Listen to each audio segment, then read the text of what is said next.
So do you think that Trump's DEI cuts will be able to last beyond his administration, even if a Democrat were to win in 2028? If we use the full power and full levers of the government through the DOJ and the entire administration and do it in such a punishing way, the way that we should, frankly, I do think it can last, because you can set standards and precedent through the courts on what is allowed and what's not allowed. Because at the core of this is a central theme and problem. They have violated the law. They violated existing civil rights laws with most DEI programs because it's racial discrimination by a different name.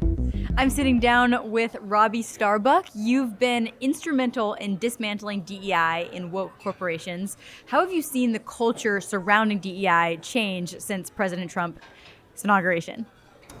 I'd say wildly. I mean, I was already on this path of defeating wokeness and DEI in corporate America, but we're going one by one, right? And there's serious institutional problems that have existed. And, this goes back even to the last Trump administration, because you had people who were, lifetime far left bureaucrats that were implanting these rules and sort of poison pills throughout agencies to force this ideology through. And so this is going on, and it's just growing and growing, and there's poison inside our corporations. So this new administration took a very, very strong approach coming in, where they said, look, we're dismantling it, right? And the first step for them is government agencies. So I say, kind of jokingly, like, they've got the Department of Government Efficiency attacking DEI, as well as, Trump's inner circle. But then on the outside, non-governmentally, I'm kind of like DOCS, the Department of Corporate Sanity, So I think together in the long run over these 4 years, we're going to make more than a dent in this ideology and totally get it out of corporate America. So do you think that Trump's DEI cuts will be able to last beyond his administration, even if a Democrat were to win in 2028? Well, I guess it depends on a number of things. It depends on what we do functionally over these 4 years. If we use the full power and full levers of the government through the DOJ and the entire administration and do it in such a punishing way, the way that we should, frankly, I do think it can last, because you can set standards and precedent through the courts on what is allowed and what's not allowed. Because at the core of this is a central theme and problem. They have violated the law. They violated existing civil rights laws with most DEI programs because it's racial discrimination by a different name. So that being the case, if you're able to hold them accountable in such a way that there's no going around it, these companies will be aware, if a Democrat came into the White House, that, okay, they might be there now, but if we do this stuff, what's going to happen to us if we do it again is a Republican's going to come in eventually, and they're going to come back, and we're going to face the same fines and, serious issues if we do it. So that's a long way of saying the DOJ has got to be extremely, extremely vicious in the way they go after this. Because if they are, and the EEOC as well, if they go after this to the degree that they can, I believe we could have long-lasting change, at least within government agencies, and also within many corporations. You've exposed just numerous agencies, Walmart, John Deere, many others. What's next on the horizon? Well, we just got done with Constellation Brands this week, and with yesterday IBM. But in between there, we also saw the CEO of Harley-Davidson pushed out, which was a beautiful thing, because they're one of the only companies that really fought back against me, and did it for about a month. And then ultimately they caved and they gave up all their crazy policies. And in fact, I just found out last night that one of their board members stepped down and resigned and wrote a letter about how they mismanaged the situation with me, and that they believe that it is responsible for the long-term disaster that they're going to have as a company. And so he's stepping down because they're not learning their lesson, essentially, by continuing to keep certain board members who still share the ideology that the CEO had, which is very far left. And so, this wide-ranging, this is a long way of me avoiding your question, by the way, because I don't ever tell anybody what company's next, but we do that for very good ethical reasons. We try to avoid ever sort of foreshadowing what's next, because we don't want anybody using the information to trade on the companies or anything like that. So we're very careful about waiting till the story's ready to come, and then we go and put it out. But people can rest easy knowing that we have many different companies on the horizon to change. What's it like to be able to see such direct impact from your work, that that the corporate situation really has been shaped by what you're doing? I don't think about it at all. Like, not even a little bit. I don't think about it. I don't think I ever will. I'm just not. I think there's people who, like, they do that, right? They think about the impact they're having and they think about, sort of their legacy and, things like that. I'm more of a stack W's person. I care more about winning and I care more about doing the right thing than I do about like what is my legacy at the end of the day. Because if right now somebody came to me and they said, Robby, you would be a pariah in public, but you could entirely destroy this ideology. Will you accept that deal? And your legacy will be toast. Like people will think you were just the worst person ever exist. Say, sure, I'll sign up for that. Because at the end of the day, it's changing things and being responsible in the way that I steward the platform I have that I care about. So I'm gonna just do the right thing and stack up W's. That's my game plan every day.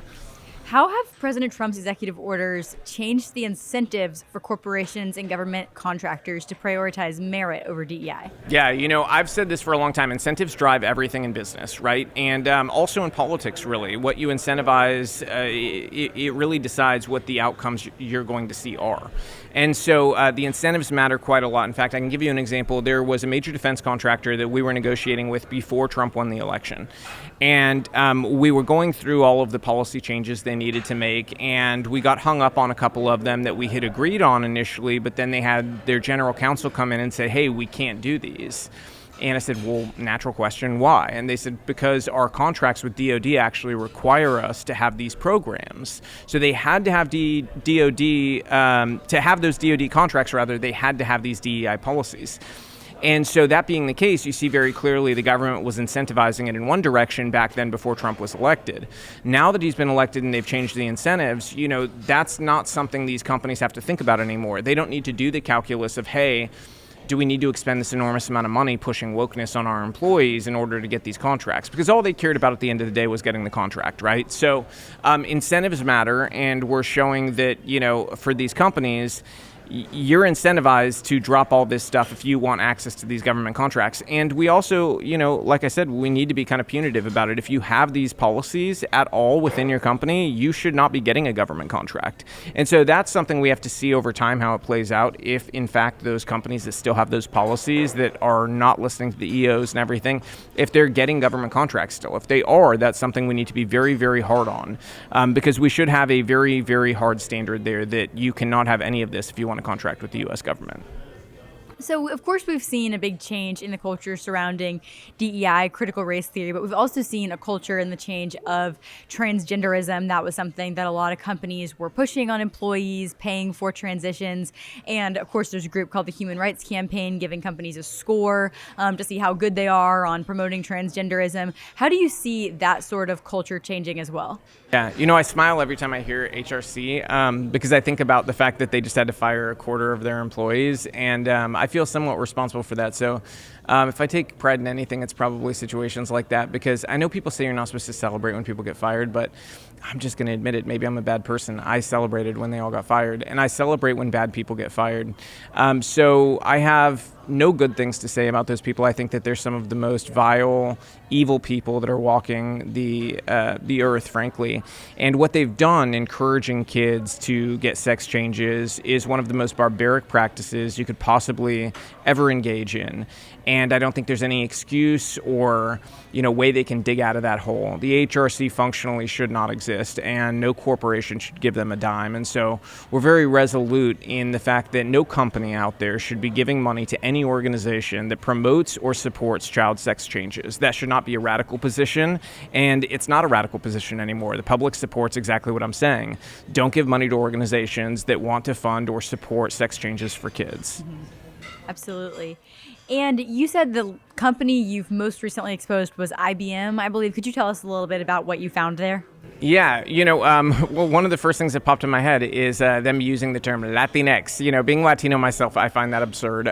There's not a Latino that I know, literally none. I don't know one who uses that term.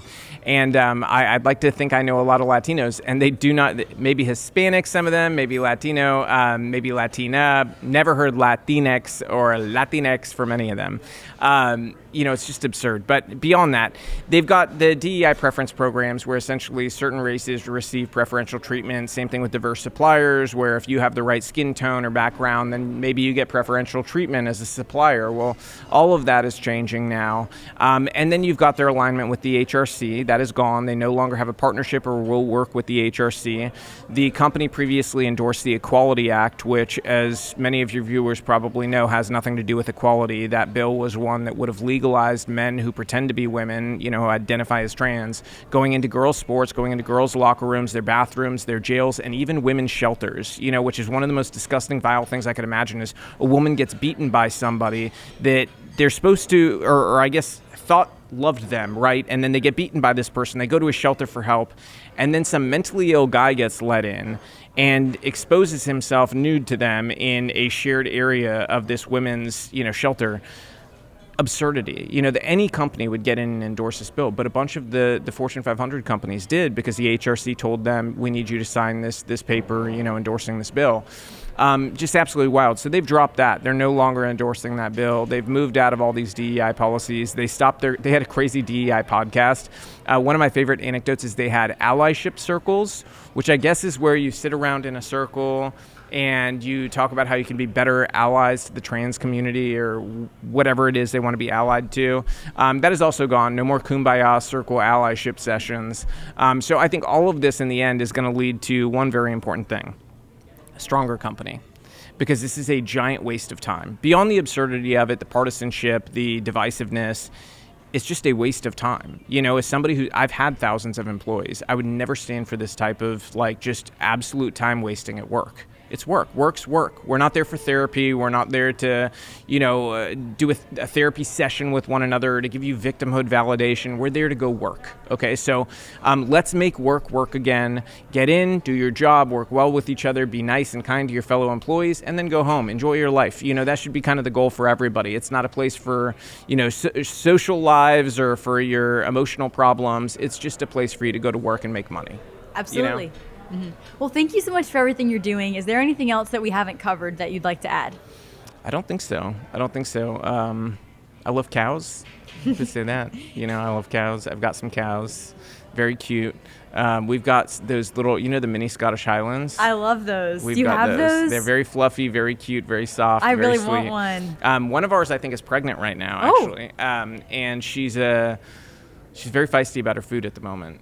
But that's basically my hobby. Is I love cows. My family actually they did ranching in Cuba when they were from Cuba. So yeah. That's wonderful. Yeah. Well, thank you so much.